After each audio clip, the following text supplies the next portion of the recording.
ఆధ్యాత్మికత వైపు దృష్టి సారించడం సాఫ్ట్వేర్ ఉద్యోగుల పాలిట సరికొత్త విరామం. పూర్తి వివరాలకు చదవండి రేపటి సాక్షి దినపత్రిక. విష్ణు గారు సార్, ఇప్పుడు నగరంలో వరద ముంపుకు గురైనటువంటి ప్రాంతాల్లో సాధారణ పరిస్థితి నెలకొనలేదు, రాలేదు. ఇంకా చాలా చోట్ల పారిశుధ్యము, నీళ్లు నిల్వ ఉండటము, అక్కడ ఉన్నటువంటి ఇంటర్నల్గా ఉన్నటువంటి ప్రజలకి సౌకర్యాలు మెరుగువంతం చేయటము, ఇది చాలా ఇంకా ఇబ్బందికరంగా ఉంది. ఈ 10 రోజులు ఆయన విశాఖపట్నం వెళ్ళేదానికో లేకపోతే ఇంటికి పోయేదానికో ఈ 10 రోజులు చాలా బాగా చేశారు, అంతా రెక్టిఫై అయిపోయింది, ఏం ప్రాబ్లం లేదు, అధికారులందరికీ ధన్యవాదాలు, వైసీపీ ఏమో ఇట్లా చేసిందని చెప్పి ఒక కార్యక్రమం పెట్టుకుని ఆయన చేతులు దులిపేసుకుని వెళ్ళిపోయేటటువంటి పరిస్థితి ఉంది. ఈ వరద బాధితులకు సంబంధించి ఇంకా స్టిల్ ఇప్పటికీ కూడా చాలా ఇబ్బంది, తాగునీటి ఇబ్బందిలో ఉన్నారు, పారిశుధ్యం చాలా ఇబ్బందిగా ఉంది. ఎన్యూమరేషన్, ప్రధానంగా ఎన్యూమరేషన్, ఎక్కడ ఏ ఇళ్లు నష్టపోయాయి, ఎక్కడెక్కడ ఎంతెంత నష్టం జరిగింది అని చెప్పని హడావుడిగా చేస్తున్నారు. మొన్న ప్రారంభించారు, మొన్న కుదరలేదు, నిన్న ఒక్కరోజు చేశారు, ఈ రోజు సాయంత్రంతో క్లోజ్ చేయాలని చెప్పని అంటున్నారు. ఇది చాలా విచిత్రంగా ఉంది. ఎందుకంటే ఒక 70-80 వేల ఇళ్లకు పైగా అన్నీ కూడా మునిగిపోయి ఉన్నాయి. దాని అంతా కూడా ఇంటింటి వెళ్ళాలి, టీంలంతా కూడా పోయి వాళ్ళకి ఏమి ఇబ్బంది కలిగింది, వాళ్ళకి ఏమి నష్టం కలిగింది అని చెప్పని అందరి దగ్గర సమాచారం తీసుకుని క్రోడీకరించుకుని ప్రభుత్వం దృష్టి పెట్టాలి. అలాంటిది ఈ రోజు సాయంత్రంతో ఎన్యూమరేషన్ క్లోజ్ చేయడం అని చెప్పడం అంటే దాన్ని తీవ్రత మనం అర్థం చేసుకోవచ్చు. అలాగే ఈ వరదలు ప్రారంభమైన దగ్గర నుంచి కూడా ప్రభుత్వము తను ధైర్యం చెప్పాల్సింది పోయి, ప్రభుత్వము ప్రజలకి నేనున్నాను అని చెప్పిన ఒక భరోసా ఇవ్వాల్సింది పోయి, ఫస్ట్ ఫేజ్లో 28 నుంచి 2వ తారీఖు వరకు ఏ రకంగా అచేతనంగా మారిపోయిందో, ఏ రకమైనటువంటి తప్పులు చేసిందో, అంతమంది వరద బారిన పడడానికి ముందస్తు సమాచారం ఏ రకంగా ఇవ్వలేదో ఇవన్నీ కూడా చూసాం మనం. ఇప్పుడు వరద వచ్చిన తర్వాత కూడా మా ప్రభుత్వం దగ్గర డబ్బులు లేవు, ప్రభుత్వం అప్పులు చేసింది అని చెప్పని అంటాము, అందరి దగ్గర చెక్కులు తీసుకునే కార్యక్రమం ఒక మంచి పెద్ద ఈ కార్యక్రమంలాగా చేసుకుని సిఎస్ఆర్ ఫండ్స్ కోసము, లేకపోతే ప్రభుత్వం ఒక ధైర్యం ఇచ్చేటటువంటి పరిస్థితులు, ప్రభుత్వమే వేరే వాళ్ళ మీద ఆధారపడిపోయినట్టుగా కనబడుతోంది. ఇది వరద బాధితులకి అందరికీ కూడా ఆత్మస్థైర్యాన్ని దెబ్బతీసే విధంగా మనకు కనబడుతోంది. ఒక పక్క ఏంటంటే ప్రభుత్వం చేసినటువంటి, ప్రభుత్వ మూలంగా జరిగినటువంటి తప్పుని కప్పిపుచ్చుకోవడం కోసం, ఆ విషయాలు పడకుండా ఉండటం కోసం బ్యారేజీ మీద బోట్ల విషయాన్ని తెర మీద తీసుకొచ్చారు. ఇప్పుడు వరద అన్న తర్వాత పైనుంచి మనుషులు కొట్టుకొస్తారు, పశువులు కొట్టుకొస్తాయి, బోట్లు ఎక్కడెక్కడో లంగరేసినటువంటి కూడా వరద ఉధృతికి కొట్టుకొస్తాయి.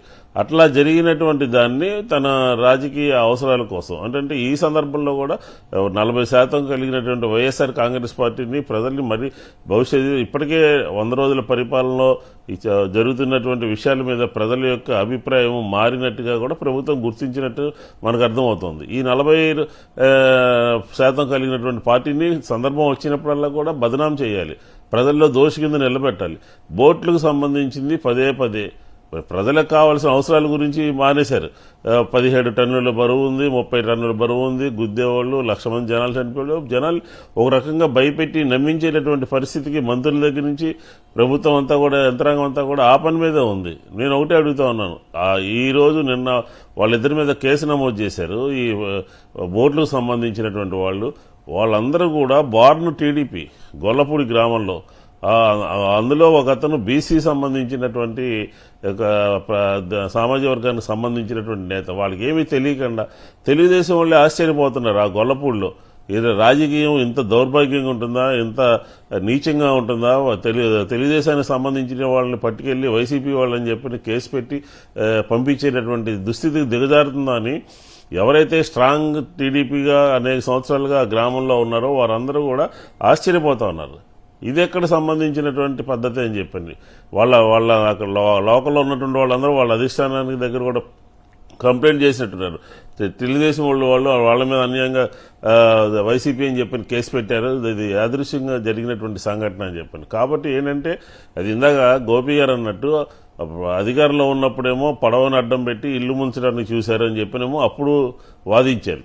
ఇప్పుడేమో పడవల్ని పంపించి బ్యారేజీనే కూల్చేసి మొత్తం 1,00,000 మంది ఇబ్బంది పడేటట్టుగా చేసేయడానికి వైసీపీ ప్రయత్నం చేస్తుందని చెప్పి వైసీపీని తిడుతూ కాలక్షేపం చేయడం, వాళ్ళ పత్రికలన్నీ కూడా రాయటం, ఈ రకమైనటువంటి వ్యవహారం కొనసాగుతుంది. ఇప్పటికీ కూడా ప్రతి ఇంటి ముందు కూడా ఇంట్లో పనికిరాని సామాన్ అంతా కూడా గుట్టగా పడేసి ప్రతి ఒక్కళ్ళు ఇబ్బందులు పడుతున్నటువంటి పరిస్థితి. ఈరోజు 10 రోజులు అయినప్పటికీ అక్కడంతా కూడా పరిస్థితి సాధారణ స్థితికి చేరుకుందని చెప్పి మనం భావించాల్సినటువంటి పని లేదు. చాలా ఇబ్బందుల్లో ఉంది ప్రజానీకం అంతా కూడా.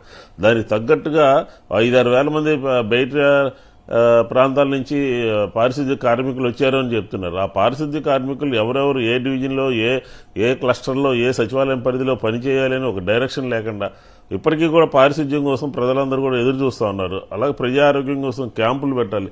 ఇలా చాలా లోటుపాట్లు ఉన్నాయి. దాన్ని రెక్టిఫై చేసుకోవాల్సిన అవసరం ఉంది. 10 రోజుల కాలం అయిపోయింది. ఏదో వైసీపీని తిరుగుతూ అక్కడక్కడ తిరుగుతూ ప్రచారం చేస్తూ జరిగినటువంటి 10 రోజుల కార్యక్రమంలో ప్రజలు పడ్డ బాధలు కానీ ప్రజలకి బాధలు పడతానికి చంద్రబాబు గారు 10 రోజుల తర్వాత ఇంటికి వెళ్తున్నాడంట. అంటే ఆయన ఇంటికి వెళ్ళడానికి 10 రోజులు పట్టిందా, లేకపోతే నిజంగానే ప్రజల కోసమే బస్సులో కూర్చున్నాడా? బస్సులో అక్కడికి ఇక్కడికి ఎంత దూరం ఉందని ఆయన అట్లా ఇది నడిపాడు కదా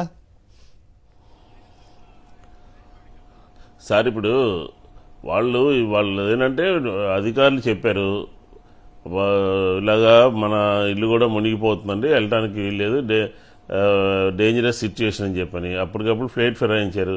ఈ వరద తీవ్రత తెలుసుకోకుండానే, వరద ఎన్ని రోజులు ఉంటుంది, ఏం చేయాలో తెలుసుకోకుండా నేను నా క్యాంపు కలెక్టర్ ఆఫీస్కి మార్చేశాను, ఈ రోజు నుంచి కలెక్టర్ ఆఫీస్లో ఉంటాను అన్నాడు. 10 రోజుల పాటు అక్కడ ఉండి మళ్ళీ ఇంటికి వెళ్తున్నప్పుడు 10 రోజులు అయిన సందర్భంలో మళ్ళీ బాజా భజంత్రీలతో 10 రోజులు బస్సులో ఉన్నారని చెప్పుకుంటూ వెళ్తా ఉన్నారు. సరే, ఇక ఆయన రాష్ట్రం విడిపోయినప్పుడు బస్సు 5 కోట్లు, ఆయన అంటే 10 రోజుల పాటు 5 కోట్లు విలువ చేసే బస్సులో ఉండగలిగాడు. మామూలు జనానికేమో అసలు పరిస్థితి, శిబిరాల్లోకి వెళ్లే పరిస్థితి లేదు. ఎంత ఇబ్బంది పడలేదా?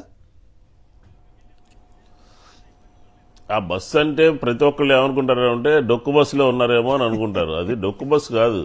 ఆ బస్సు చాలా సౌకర్యాలతో చాలా లోపల సంబంధించినటువంటి విలాసవంతమైనటువంటి సౌకర్యాలు కలిగినటువంటి ఒక బస్సు అనమాట అది. ఆ బస్సులో పడుకుని ఆర్టీసీ డొక్కు బస్సులో పడుకుంటే చెప్పుకోవచ్చు. అలా కాదు కదా. కాబట్టి మనం ఏంటంటే ఆయన యొక్క ప్రచారము, ఆయన యొక్క మాటలు, ఆయన ఇతర పార్టీల మీద బలజల్లేటటువంటి కార్యక్రమం, అలాగే అడ్మినిస్ట్రేషన్ వైఫల్యము, ఈ వాటర్ మేనేజ్మెంట్లో పూర్తిగా ఫెయిల్ అయింది. బొడమేరు ఆక్రమణల గురించి, బొడమేరు మట్టి తవ్వారని చెప్పి ఏదో ఒకటి బురజల్లే కార్యక్రమం ప్రభుత్వం చేతిలో ఉంది. ఏ రకమైన బుడమేరు ఆక్రమణ తొలగిస్తారంటే కానీ కృష్ణ ఆక్రమణ తొలగించరా? అది అసలు ముందు ఆయన క్వశ్చన్ వేసుకుని ఆయనే క్వశ్చన్ వేసుకుని సమాధానం ప్రజలకు చెప్పాలి. నేను నా దగ్గర నుంచి సామాన్య ప్రజల వరకు అందరూ ఒకటే, ఎక్కడ ఏదైనా కూడా మేము ఇది చేస్తామని చెప్పి ఆయన ముందు ప్రజలకి, జాతికి ఒక సందేశం ఇచ్చి అప్పుడు ఆయన మొదలు పెట్టాల్సిన కార్యక్రమం ఉంది.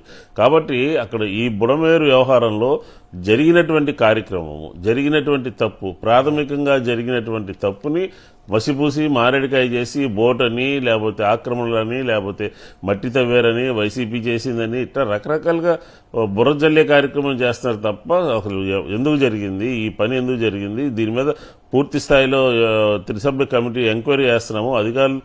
అధికారులే తప్పని చెప్పని సిసోడియా ఒప్పుకున్న తర్వాత ఇంకా ఈ ప్రభుత్వానికి మాట్లాడేటటువంటి నైతిక హక్కు ఎందుకు ఉంటుంది? ఈ రెవెన్యూ యంత్రాంగానికి సంబంధించి, ఈ విపత్తులకు సంబంధించి చీఫ్ హైయెస్ట్ అథారిటీ ఎవరనంటే సిసోడియాని. ఆయనే చెప్పాడు, మేము సమాచారం ఉంది, మా అధికారులు సమాచారం తెలుసు ఇంత వరద వస్తుందని, కాబట్టి గేట్లు ఎత్తుతారని. కాబట్టి ఏంటంటే ఇదంతా సమగ్రంగా విచారణ చేయాలి. సమగ్రంగా విచారణ చేసేటటువంటి పరిస్థితిలో ప్రభుత్వం లేదు.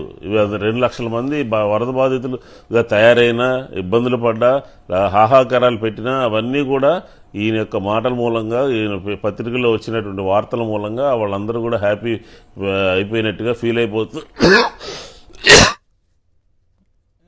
రైట్. ఒక్క నిమిషం. ఒక కలరింగ్ ఇస్తా ఉన్నారు. కాబట్టి ఖచ్చితంగా ప్రజలందరూ చాలా ఇబ్బందుల్లో ఉన్నారు. వారు ఇంకా ఆదుకోవాల్సినటువంటి బాధ్యత ప్రభుత్వం మీద ఉంది. ఈ ప్రభుత్వము ప్రజలకి, సామాన్య ప్రజలకి నేను చెప్పినటువంటి 4-5 అంశాలు కూడా, పారిశుధ్యం కానీ, ప్రజా ఆరోగ్యం కానీ, లేకపోతే ఎన్యూమరేషన్ కానీ, నష్టపరిహారం కానీ, వీటన్నిటినీ కూడా దీని మీద దృష్టి పెట్టాలని చెప్పని కూడా కోరుతా ఉన్నాం.